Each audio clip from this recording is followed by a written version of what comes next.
Happy Monday, everybody, and welcome back to Hoops with Noops. I, of course, am Alex Noops Christensen.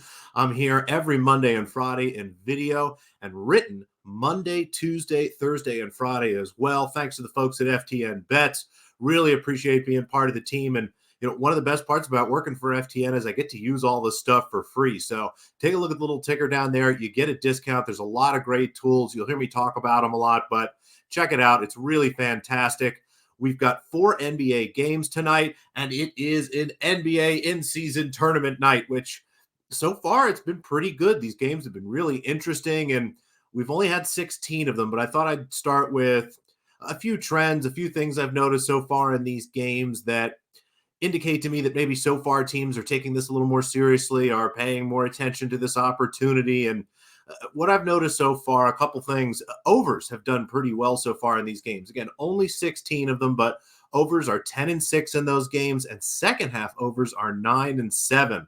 And I think a lot of that can be attributed to the fact that, teams understand. Let me take a step back. One of the big parts of the in-season tournament is the rankings tiebreaker is point differential. So how many points you win and lose by become a lot more important. Whereas in a regular NBA season game, in a normal NBA game in the regular season, you're just playing to win. There really is not much impetus to, lose by 5 instead of by 10 and by 15. And you see a lot of those teams that are losing really take their foot off the gas, bring in some deep bench players and, frankly, give up in kind of the fourth quarter there. And that can lead to a lot less points and things of that nature. It can be pretty tough. And instead, I think what you've seen is teams pressing more as these games going on, not just the teams behind, but also the teams ahead. We saw Joel Embiid, kind of almost start a fight with the team this week because he wanted to try to get a 3-pointer off before the buzzer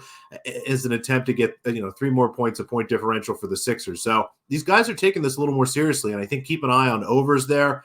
The other thing I noticed, it stood out a little more starkly. Favorites have been terrible in these in-season tournament games. They're just 3-12-1 against the spread. Again, 1 push, only 3 wins. And again, that same dynamic. Underdogs are losing at the end of these games, or the teams that are losing in the end of these games continue to play hard because they know that, again, now, for once, in these couple in-season tournament games, it matters whether you lose by 5, 6, 7, or 8 over a long stretch. As you get to those group standings, it really could make a difference here. So a couple things to keep an eye on for tonight's 4 games, and again, the next couple weeks. And 16 games, it's not that many, so don't just go out there blindly betting underdogs and overs, but keep an eye on it, and we'll pay attention to it over the next couple of weeks and see if we can find anything that looks like it's continuing, or maybe see if it's reversing a little bit. But so far, underdogs and overs. So maybe lean a little bit that way early, but let's keep an eye on it and jump into the games that we have for tonight. Again, in-season tournament. Second time this season, we'll see the New York Knicks play the Boston Celtics. This time, the Knicks are on the road. They're 9.5-point underdogs. The total sits at 222. And this is a really bad schedule spot for the Knicks here. They're on a back-to-back, played last night, and won comfortably. This will be their 3rd back-to-back this season. In the first 2, we saw them win those first games comfortably and struggle to score even 85, let alone 90 points in the next 2 games. And really what that speaks to is a dynamic that we've seen for years with Tom Thibodeau's teams and this Knicks team specifically. They play a very intense style of basketball. There's a lot of effort. Thibodeau asks a lot of his players. They play very hard, and they play long minutes. So having to play back-to-back, which really is playing 2 basketball games in 24, 26 hours, depending on how long the game takes, et cetera, which could be really tough physically, even on these professional athletes. And we see time and time again, there be some real trouble spots, some real bad performances by these Knicks teams and Thibodeau teams in the past year in the second leg of a back-to-back. I don't expect tonight to really be much different at all here. I think that the Knicks are really going to struggle in this game. This is a great spot for Boston, and that's why they're 9.5-point favorites. They should win this game fairly comfortably. Again, favorites have done poorly in the in-season tournament games, and as we go through this, you'll hear I see a little value on all the favorites. I wonder if the market has honestly started to move in that direction a little bit. We'll see. So, again, I don't love laying 9.5, so I do have a different angle here that I did bet. Let's go with a Knicks team total under, and then I've got a same game parlay. I'll talk about that in a second. So, the Knicks here, the team total under 106.5. Like I said, this game back-to-back for the Knicks. Again, they haven't scored 90 points in the back-to-back. I'm sorry, the second game of their back-to-back so far this season.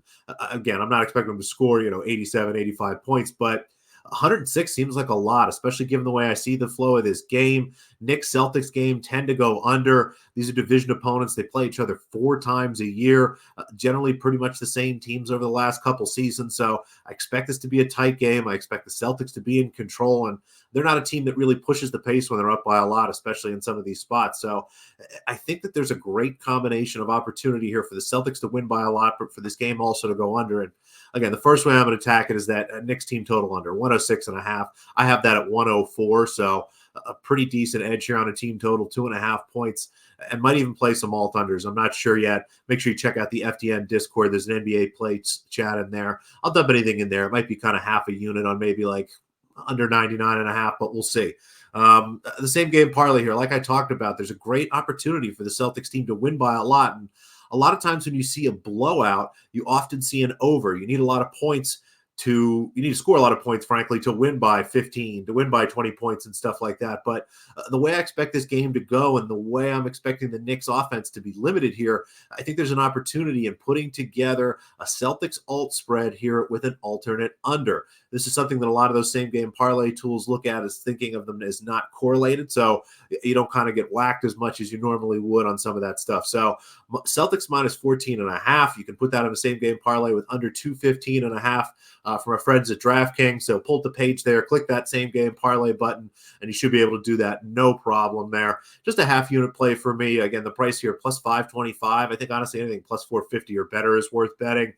There's just a lot of scenarios when I look at my projections where it's a big Knicks win.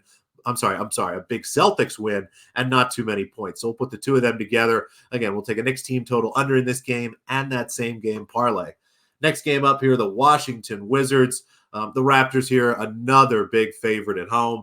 9.5 points, 222. And the Raptors have been starting to play better basketball. They've struggled a little bit to start the beginning of the year. Scotty Barnes is getting more comfortable in his role as offensive leader of this team. But I think tonight really is about a horrible schedule spot for the Washington Wizards. And I just want to double check because it's been a long time since the Wizards have had to play without traveling the night before a game. You have to go all the way back to October 30th to find a game at which the Wizards were unless a game in which the Wizards were not on the road or at home immediately playing away the next day and having played away the game before. It's just a really rough stretch for a team, all that travel back and forth. They've looked fatigued in their last couple games, and outside of a few performances against the Charlotte Hornets, have not looked good. They're one of the fastest paced team. They're the fastest paced team in the NBA by a little bit here, but the Raptors are third slowest, and they're also one of the best teams in the NBA in getting teams to slow down with them. I think you combine that with the fact that we have a Wizards team that's on the last leg of a road trip, the first time in over 2 weeks that they're going to have a chance to go back home, be there for a couple days and kind of get things together there, be in comfortable surroundings, have to go to Toronto tonight and play a team that is long, athletic, really physical, wants to play slow basketball. And if the Wizards have tired legs and aren't into playing this game, there's a chance that this thing could be really, really ugly. Now, I will not be watching this game, but I am going to bet a Wizards team total under here. 109.5 is a couple points too high. I have them closer to 106, and when I started my projections, it was closer to 104.5, 105. Tweaked a few things up, given the Wizards do play fast. There is a chance here that we have a blowout, and that's always an opportunity for overs. But in this particular case, looking at the team that's a big favorite, kind of similar to what we talked about in the last game, I think more often than not, if the Raptors cover a big number here, it's in a really ugly game where Washington really struggles to score 105 points, let alone the 110 they need to go over this number. So a Wizards team total under 109.5 looks really nice to me. So we'll add that to our portfolio. The third game here, the Chicago Bulls go to Milwaukee to face the Bucks. Yet another 9.5 point favorite. The spread's at 229.5. And a few angles here I like quite a bit. This is a fantastic get-right spot for Milwaukee. They have been traveling quite a bit. They are finally back home here off 2 losses. They've been without Damian Lillard for the last couple games. He is going to play tonight. And they go against a Chicago Bulls team that has only beaten the Bucks twice in their last 13 games in Milwaukee. That is just truly impressive. And when Giannis plays, the Bulls lose. I think that the Bulls actually have beaten him only once in their last 15, 16 games there. It's just a great spot for a Milwaukee team that is down, getting their best player back here. I expect a great effort out of them. Chris Middleton's play has started to finally ramp up, and the Bulls are going to be without probably one of their, I think, probably their most important player and the most valuable piece they have, Alex Caruso. I know he comes off the bench, but he's an incredible defender, someone who plays a ton of minutes for this team, even though he doesn't start. And when you look at the Bulls, a lot of what that team does is defined by what happens when DeMar DeRozan, Zach LaVine, and Nikola Vucevic are on the floor. Now, when Caruso plays with them, the offense is 7 points worse. Caruso is not a dynamic creator, but he shoots well, and the offense is still scoring about 110 points per possession, as opposed to without him closer to 117. Defensively, though, the defense is 20 points worse when Caruso is off the floor. He is arguably the best perimeter guard defender in the NBA. He is exactly what you need tonight against Milwaukee, and he is not going to be there, which means a couple things for me and a couple pretty easy wagers that look straightforward to me. The Bucks, again, team total here over 119.5 without Caruso. There really is not much defensive talent on this Bulls team. And as much as they're organized well, they try hard and try to sort of take the air out of the ball with a slow pace. I expect Milwaukee to get at least 120 tonight, if not 125, somewhere in that range. There is a chance really for them to blow the roof off the doors. It's just going to be absolutely nuts tonight, I think, in Milwaukee. And I think a lot of it's going to have to do with Damian Lillard. So not only give me the Bucks to score a lot of points, that team total over 119.5. All these bets at FanDuel, by the way, I ran out of room. Didn't want to double stack it here. But give me Dame Lillard's points totals. You can get 25.5. That's standard juice at minus 110. 30 plus is plus 230, and 35 plus points is plus 700. And you can see I broke it down there. We're going to take one unit and break it up into a few pieces and put a little bit on each.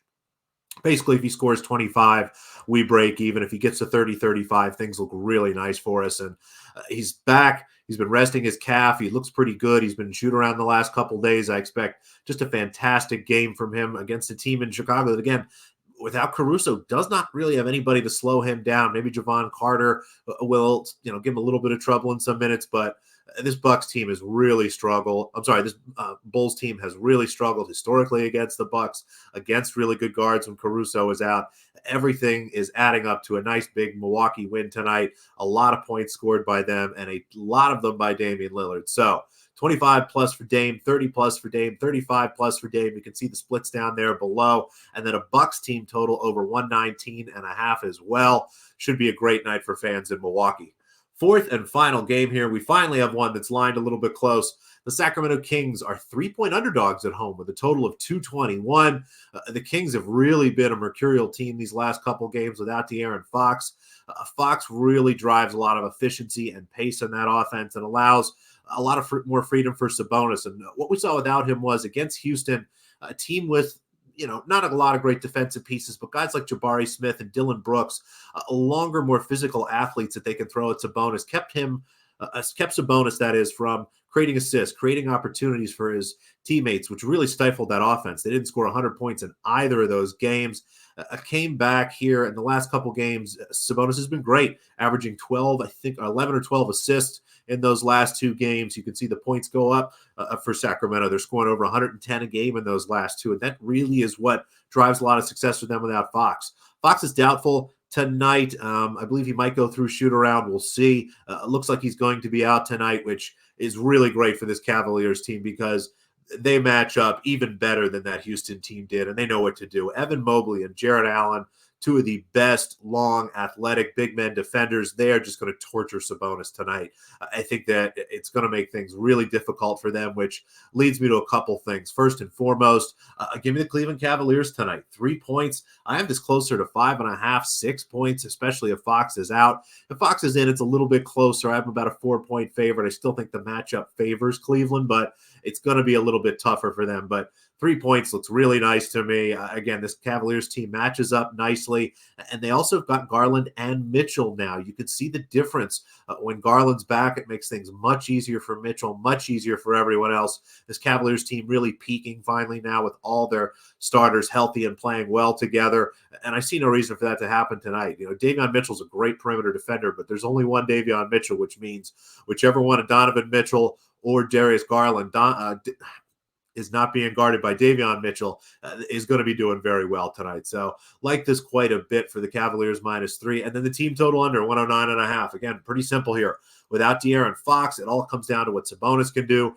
And there's not much I think he's going to be able to get done tonight. Mobley and Allen are just the perfect players to guard him and know exactly what to do to slow him down. So I think this is, again, a great spot for Cleveland, a great spot here to fade the Sacramento Kings. So Cavs -3, Kings team total under 109.5. A bunch of stuff tonight and a bunch of games.